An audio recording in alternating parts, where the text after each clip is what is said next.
우리 로마서 8장 3절부터 11절까지 오늘 본문 말씀이고, 성령께서 함께 하신다는 것, 성령께서 함께 하신다는 것에 대해서 주제를 가지고 말씀을 나누도록 하겠습니다.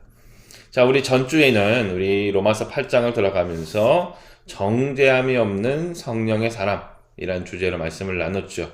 곧 성령의 생명의 법이, 생명의 성령의 법이 죄와 사망에서 우리를 해방했다고 말씀드렸고, 결코 우리는 정죄함을 받지 않는다. 우리가 예수 그리스도의 안에 있는다면 결코 우리를 정죄할 수 있는 존재가 없다라는 것을 우리가 말씀을 통해서 살펴봤습니다. 오늘은 그에 이어서 그러면 성령님은 어떤 분이시며, 성령님은 우리에게 어떤 일을 하시며, 또 우리가 성령님과 함께하는 사람의 특징에 대해서 오늘 좀 말씀을 가지고 함께 살펴보시도록 하겠습니다. 먼저 여러분들 오늘 읽은 말씀 중에서 아마 좀 그 성경을 통독하시거나 성경을 쓰시거나 성경을 묵상하시면서 좀 세심하게 보신 분들은 좀 이해가 안 되는 부분이 있을 수도 있습니다. 그게 바로 9절의 말씀인데, 로마서 우리 8장 9절의 말씀 한번 보세요. 그러면 만일 너희 속에, 자, 누가 거하신다 했죠? 하나님의 영이 거하시면 너희가 육신에 있지 아니하고 영에 있나니, 또 누구든지 또 뭐라 그랬죠? 그리스도의 영이 없으면 그리스도의 사람이 아니라. 이어서 10절의 말씀에 보면 또 그리스도께서 너희 안에 계시면, 누가 계신다 그랬죠? 그리스도께서. 지금 9절과 10절 말씀에 보면은 우리 안에 계시는 그분에 대해서 지금 이야기를 하고 계시는데, 첫 번째가 하나님의 영이 거하시면, 자, 그 다음에 두 번째가 그리스도의 영이 거하시면, 그러니까 그리스도의 영이 우리 안에 계신다는 거죠. 그리고 10절의 세 번째는 그리스도께서 우리 안에 거하신다는 겁니다. 그렇다면 하나님의 영, 그리스도의 영, 그리고 또 그리스도가 우리 안에 계신다 라고 이제 말씀하시는, 우리가 어떻게 이해해야 되는가, 그것을 우리가 좀 더 말씀을 나누려고 합니다. 먼저 여러분들 하나님의 영이라는 그런 그 명칭은 여러분들 구약 성경에서 주되게 나옵니다. 그래서 구약 성경을 읽으시다 보면은 창세기에 우리가 우리의 모양대로 이게 복수형으로 나오면서 그 뒤에 하나님께서 특별하게 어떤 인물에게 임재하시거나, 또 제사장에게나 아니면은 선지자들, 하나님의 일꾼들에게 하나님이 부르심과 어떤 사명을 맡기실 때에 보시면 하나님의 영이 임하니라, 하나님의 신이 임하니라, 뭐 이제 그런 표현으로 구약 성경에 나오고 있는데, 이것이 바로 성령을 지칭하는 겁니다. 하나님의 성령이 그 구약 시대에 또 임하셨던 것을 말씀해 주시고 있죠. 그리고 이제 다음에 그리스도의 영은 무엇인가라는 것입니다. 여러분들 그리스도의 영은 이제 예수 그리스도께서 이 땅에서 공생의 사역을 하셨잖아요.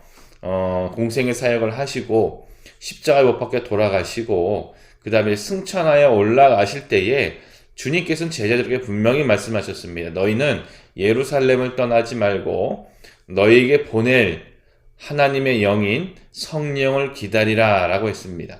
그래서 그 기다리는 그 성령, 바로 예수 그리스도께서 소개해 주시고 예수 그리스도께서 함께 하신 그 성령을 지칭하고 있는 거죠. 그리스도의 영입니다. 그러니까 똑같은 거예요. 하나님의 영, 그리스도의 영. 구약시대, 신약시대. 바로 하나님의 성령이 동일하게 임재하셨는데, 이제 그 성령이 어디 계신다고요? 우리 안에 계시는 겁니다. 그런데 우리 안에 계신 이 성령의 역사가 어떤 역할을 하냐면, 바로 예수 그리스도께서 우리 안에 거하신 것과 동일하다는 것을 말씀해 주시고 있는 겁니다. 그러니까 여러분들 하나님의 영, 그리스도의 영, 이것을 구분해 놓을 필요가 없어요. 똑같은 성령님이십니다. 그러니까 어찌 보면 우리가 삼위일체 하나님, 신비한 그런 삼위일체의 그런 교리, 그런 이야기가 있습니다. 이처럼 하나님의 영도 그리스도의 영도 우리 안에 그리스도가 거하는 것도 동일하다는 거예요. 그러니까 여러분들 지금 우리 시대에 우리가 성령님과 함께 성령님이 우리를 인도해 주신다라는 그 믿음이 있다면, 결국은 뭐냐면 예수 그리스도께서 우리 안에 계시다라는 것을 여러분들 확신하실 필요가 있습니다. 예수님께서는 우리와 함께 하십니다. 왜? 성령님께서 우리를 인도하시고 성령님께서 우리 안에 계시기 때문이라는 것이죠.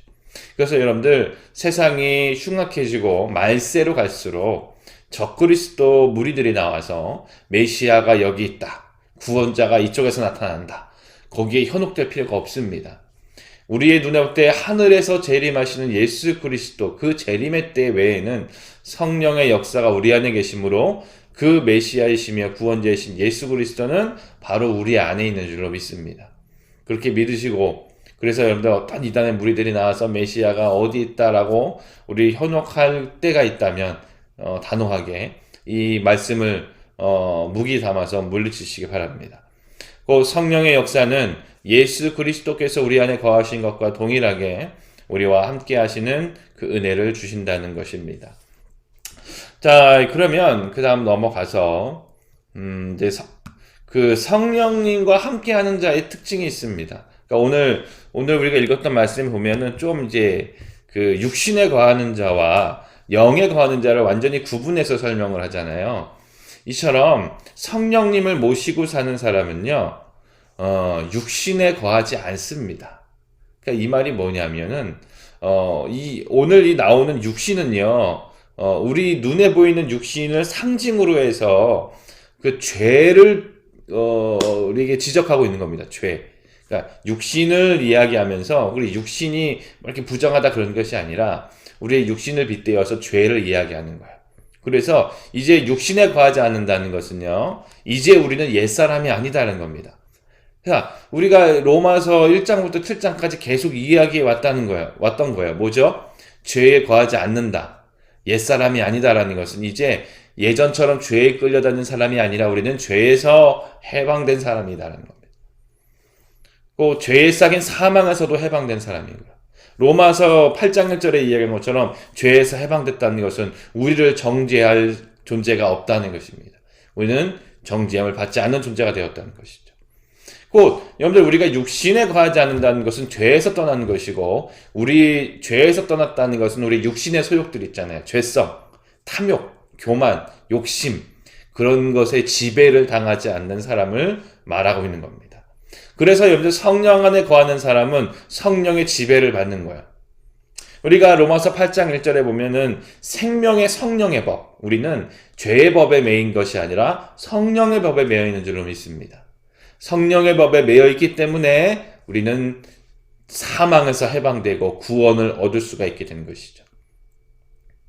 두 번째는 여러분들, 성령을 모시고 살아가는 자의 특징은 새 생명을 얻고 살아가는 사람들인데, 새 생명. 자, 우리가 로마서 8장 10절의 말씀을 좀 보면 이렇게 되어 있죠. 또 그리스도께서 너희 안에 계시면 몸은 죄로 말미암아 죽은 것이나, 몸은 죄로 말미암아 죽은 것이나 영은 의로 말미암아 살아있는 것이라. 여러분들, 우리의 육신은 결국엔 죄의 영향 때문에, 그렇죠, 우리가 죄에서 이 땅에서 살 동안은 죄에서 완전히 해방될 수는 없죠. 왜냐하면 우리 안에 죄성과 그런 원죄 같은 게 있잖아요. 원죄 같은 게. 여러분들, 이런 죄성이 있기 때문에 우리가 불완전한 존재이기 때문에 결국에는 이 우리의 육체는 죽어서 한 줌의 흙으로 돌아갑니다. 이 땅에서는. 하지만 우리에게 무엇이 있죠? 그것이 끝이 아니라 주님의 나라, 천국에 들어간다는 약속과 영생의 믿음이 있습니다. 그래서 영생의 믿음, 새 생명을 얻고 살아가는 사람입니다. 그래서 우리가 역사적으로 정말 주님을 신실하게 믿는 그런 일꾼들을 보면은 이런 것을 우리가 간혹 볼 수가 있어요. 특히 초대교회 때나 지금 선교사님들의 삶을 통하여서 그리고 우리 일상에서 정말 힘들게 살지만 그 투철한 믿음을 가진 분들의 공통점을 보면은, 육체적으로는 힘들고 이 세상에서의 삶은 사람들이 볼 때 고단해 보이지만 그분들은 항상 밝고 긍정하며 그리고 행복해하는 그런 고백과 말들이 많았습니다.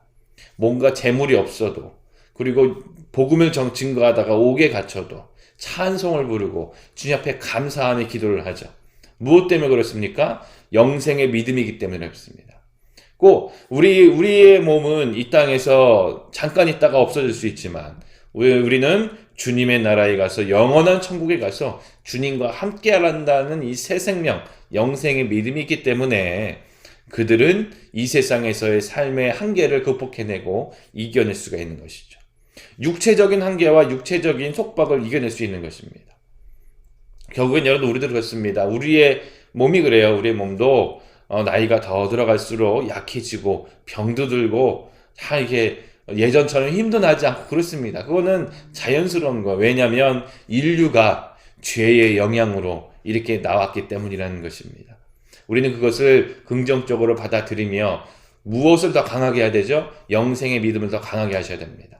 하나님 나라, 주님의 천국이 내 앞에 있다라는 것을 믿음을 강하게 가지신다면 우리가 우리 삶의 실생활 속에서 우리의 육체가 좀 연약해지고 힘들지라도 우리의 하나님을 향한 믿음과 또 마음의 행복은 더 커질 수도 있습니다. 그 다음에 이제 세 번째, 성령을 모시고 사는 사람에게 특징인데 그건 뭐냐면 재림 때에 영광스럽게 다시 살아난다고 우리에게 말씀하십니다. 11절의 말씀, 우리 오늘 읽었던 본문 11절의 말씀에 보면 이렇게 말씀하십니다. 예수를 죽은 자 가운데서 살리신 이의 영이 너희 안에 거하시면 그리스도 예수를 죽은 자 가운데서 살리신 이가 너희 안에 거하시는 그의 영으로 말미암아 너희 죽을 몸도 살리시리라. 결국엔 여러분들 이게 주님의 재림 때에 우리의 죽은 몸이 또한 어떻게 살아나는가를 지금 말씀해 주시는데 나중에 이 말씀은 요한계시록에 가서 우리가 하나님께서 재림하실 그때를 말씀을 더 지켜보고 또한 예수 그리스도께서 재림하실 때에 말씀해 주셨던 그런 사복음서에 나오는 말씀들이 있습니다. 그것을 빗대어서 보면 우리 그리스도인들 성령님과 함께하는 하나님의 사람들은요 이 땅에서 죽어 무덤에 묻힐지라도 주님께서 재림하실 그때에 보면은 영화로운 몸이라 그랬어요. 그러니까 지금 우리가 눈에 보고 만지는 이런 몸이 아니라 신비하고 영화로운 몸, 영광스러운 몸으로 다시 부활하여서 주님의 나라에 주님과 함께 참여하게 될 것이다라고 우리에게 말씀을 주십니다. 곧 여러분들 우리 성령님과 함께하는 사람은 성령님이 이렇게 해주신대요. 그의 영으로 말미암아 우리 죽을 몸도 살리시리라. 우리는 영화롭게 다시 부활하는 영광스러운 존재들이라는 것을 믿으시기 바랍니다. 자, 이제 그 다음으로는 이제 우리 위에 3절부터, 2절부터 정확하게는 우리가 그 말씀들을 빗대어서 그러면 성령께서 우리 안에 하시는 일은 무엇인가를 좀 볼게요. 성령님께서 우리 안에 하시는 일 두 가지로 좀 말씀을 보겠습니다. 첫 번째는요, 성령님께서 우리를 죄와 사망의 법에서 해방시키십니다. 죄와 사망의 법에서 해방시키십니다. 이게 이제 우리가 2절의 말씀이었잖아요. 저번 주에 읽었던 2절의 말씀인데 3절은 그 생명의 성령의 법이 죄와 사망에서 너를 해방하였다라는 것을 설명하는 말씀이에요. 3절부터는. 그래서 3절부터 이제 어떤 게 나오죠? 율법이라고 이야기하면서 육신과 영을 이야기합니다. 육신과 영. 근데 여러분들 그러니까 죄와 사망의 법에서 해방하시기 위해서는 성령님께서 하시는 일이 뭐냐면 율법의 요구를 이루도록 하십니다. 우리가 율법의 요구는 무엇이죠? 죄의 싹은 사망이다. 죄의 싹은 사망이다. 이건 잊으시면 안 돼요. 이게 율법의 최고 그 기준입니다. 그러면 여러분들 율법이 육신으로 말미암아 연약하여 할 수 없다. 3절 말씀에 보면 이 말은 뭐냐면 우리의 육신, 우리 스스로는 율법을 만족시킬 수 없습니다. 율법의 요구를 완성할 수 없습니다. 우리 인간은 그렇게 연약해요. 이것이 로마서 1장부터 계속 우리가 이야기했다는 것이잖아요. 그러면 누가 필요하죠? 율법의 완성을 이루시고 율법의 요구를 만족시키실 중재자, 중보자, 예수 그리스도가 필요하신 겁니다. 자, 그래서 3절 뒤에 보면은 자, 하나님은 하시는데 이 율법의 율법이 원하는 것을 하나님은 하시는데 곧 그 죄로 말미암아 자기 아들을 죄 있는 육신의 모양으로 보내어 육신의 죄를 정하사. 자, 어떤 방법을 쓰셨다는 것이죠? 이 죄의 요구, 죄의 싹은 사망, 이것을 만족시키기 위해서 예수 그리스도를 이 땅에 보내셨다라는 것을 지금 이야기하고 있고요. 자, 육신을 따르지 않고 그 영을 따라 행하는 우리에게 율법의 요구가 이루어지게 하려 하심이라. 그래서 성령을 따르는 우리에게 예수 그리스도를 믿음으로 말미암아 우리는 그 율법의 요구, 율법의 완성을 이루게 된다는 것입니다. 자, 다시 한번 요 부분에서 여러분들 아까 서두에 말씀드렸죠. 하나님의 영, 그리스도의 영, 그리스도가 그러니까 성령이 우리 안에 계시면 뭐라 그랬죠? 그리스도가 우리 안에 계신다는 것이죠. 그러니까 여기서 4절의 말씀을 보면은 자, 그 영을 따라 행하는 우리에게 그 영을 따라 행하는 성령을 따라 행하는 우리에게 그 율법의 요구가 이루어지게 하심이라. 율법이 완성되었다 이거야. 우리 안에 누가 계시기 때문에 예수 그리스도가 계시기 때문에 우리는 그 율법을 완성했다라고 인정받는 겁니다. 또한 예수 그리스도께서 우리 안에 계시기 때문에 우리는 의인이라 칭함을 받는 것입니다. 그러니까 이 성령의 역사가 그렇게 인도하신다는 것이죠. 그러면 여러분들 이 성령의 인도하심은요, 창세기에 보면 창조 때도 함께 하셨고 구약 시대에 하나님의 뜻을 이루는 데 있어서 성령의 역사가 함께 하셨고요. 신약 시대에 와서 예수님이 탄생하실 때도 보면은 그렇죠. 성령으로 잉태했다. 성령으로 잉태했다. 그러니까 예수님께서 이 땅에 오실 때도 성령이 함께 하셨고 40일간 광야에서 시험 받으실 때도 성령이 인도하셨고 그리고 예수님께서 이 땅에 사역하실 때도 성령이 함께 하시다가 이제는 예수님께서 승천에 올라갔을 때는 아예 전적으로 성령을 의지하여서 여러분들 우리가 하나님의 나라와 복음을 위하여 믿음 생활을 하게끔 하셨습니다. 그러니까 이 성령의 역사가 우리 안에 함께 한다는 것은 곧 하나님의 은혜와 예수 그리스도가 함께 하신다는 겁니다. 그렇기 때문에 율법의 요구를 이룰 수 있고 율법에서 해방될 수 있는 것입니다. 자, 그 다음에 보면은 두 번째, 우리 마지막 두 번째인데 성령님은 우리 안에 어떤 일을 행하시는가? 두 번째는 거룩한 삶을 살도록 하십니다. 자, 우리가 이제 4절을 읽었고요. 그 다음에 5절, 6절, 7절, 8절 이렇게 보시면은 자, 육신을 따르는 자는 그래요. 뭐 육신의 일을 생각하기 때문에 육신의 생각은 사망이에요. 결국 육신의 결말은 사망이에요. 이 말은 아까 육신은 뭐라 그랬죠? 죄를 상징하는 거죠. 죄를 상징하는 거죠. 죄의 생각은 사망이에요. 이 육신의 생각, 육신에 거하는 자는 하나님을 기쁘시게 할 수도 없고요. 하나님이 원수가 됩니다. 하나님을 만족시킬 수가 없습니다. 하나님의 법에 굴복하지도 않습니다. 반면 영에 거하는 자는 하나님의 일을 생각하고요. 생명과 평안을 주시고요. 하나님을 기쁘시게 할 수 있는 게 성령의 역사입니다. 곧 성령님이 우리 안에 함께 하시고 성령을 따를 때에 하나님이 기뻐하시는 구별된 거룩한 삶을 우리가 할 수 있는 것입니다. 그래서 여러분들 우리는 매일매일 성령님의 인도하심을 간구하는 기도를 꼭 하셔야 됩니다. 꼭 하셔야 돼요. 특별히 여러분들 우리 마음에 의심이 생길 때 우리 삶 가운데 어떤 환난 고통으로 내가 불안할 때 그리고 내 믿음이 연약해질 때 여러분들 이럴 때마다 성령님 나를 도와주시고 나를 세워주시고 나를 주님께서 강하게 붙들어 달라고 성령의 역사를 기도하셔야 됩니다. 여러분들 우리가 신앙생활을 하면서 한번 생각해 보세요. 예전에 부흥회를 할 때 막 뜨겁게 기도할 때 어떤 집회를 할 때 막 뜨겁게 찬송가 찬양하고 막 기도하고 말씀의 은혜를 받아서 막 아멘 아멘 하실 때 생각해 보시면 뜨겁죠. 막 마음속에서 요동칩니다. 뭐 때문에? 성령이 오셔서 그래요. 강력하게. 그러니까 성령이 평상시에도 계시는데 충만하게 임재하실 때, 충만하게 우리가 임재하실 때는 막 뜨겁고 뭔가 할 수 있고 어려운 상황인데도 감사함이 나오고 내가 교회 안에서도 무슨 일을 할 수 막 하고자 하는 열정이 막 폭발하고 이게 성령의 성령께서 충만하게 함께 하실 때의 그런 현상 아닙니까? 그러니까 우리 삶 가운데 좀 마음적으로 영적으로 힘들고 지치고 어려우실 때 말씀을 의지하여서 성령님께서 우리를 인도해 달라고 충만하게 우리 가운데 함께 해달라고 기도하는 것이 우리 가운데 꼭 필요할 것입니다. 여러분들 오늘 말씀을 정리하면 그렇습니다. 하나님의 성령에서 설명하신 하나님의 영 그리스도의 영 똑같이 성령을 우리에게 말씀해 주시고 있고요. 그 성령이 우리 안에 계시다는 것은 곧 예수 그리스도께서 우리 안에 동일하게 계시다. 우리가 주님과 동행하고 있다는 것을 말씀해 주고 계셨습니다. 그리고 이제 성령을 모시고 사는 사람들의 특징, 이제 구원에 대한 그런 시각을 봤을 때 육신에 거하지 않는다. 뭐 죄에 거하지 않고요. 새 생명, 영생을 믿고 살아가고요. 그리고 재림 때에 영화로운 몸을 입고 부활할 존재들이라는 것이고요. 또한 마지막으로 성령께서 우리 안에 하시는 일은 율법의 요구를, 그러니까 죄와 사망에 벌써 우리를 해방하시는데 율법의 요구를 만족해 하십니다. 그리고 우리가 주님의 말씀에 따라서 거룩한 삶을 살 수 있도록 우리를 인도해 주시는 분이 성령의 역사라는 것을 잊지 마시고, 오늘도 성령의 인도하심과 함께 하시며 그렇게 기도하시는 우리 성도님 되시기를 주의 이름으로 축복드립니다.